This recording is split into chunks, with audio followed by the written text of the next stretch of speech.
We have agreed we must put ambition and everything else before the interest of this country.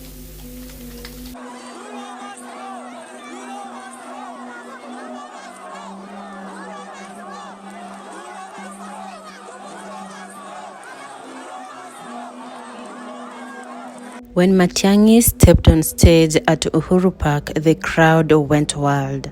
People jumped, shouted, and waved flags. For months, no one had seen him in any political event, and now, here he was, standing next to Kalonzo. He smiled, lifted his hand to greet the people, but before he could speak, the crowd began chanting loudly.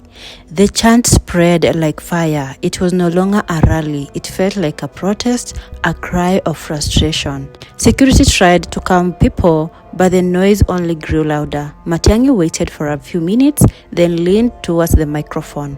"My brothers and sisters," he said, "Kenya deserves better." The crowd cheered even louder. The energy was unstoppable.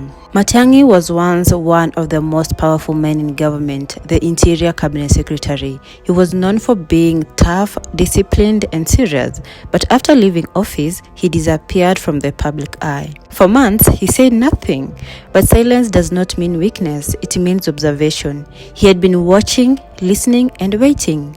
As the cost of living rose, people began complaining about broken promises. Matiang'I decided to speak again, and that day at Uhuru Park was his return.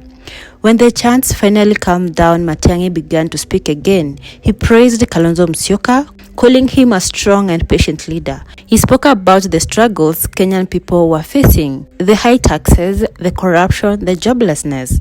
"We have been betrayed," he said, "but we will not be silent."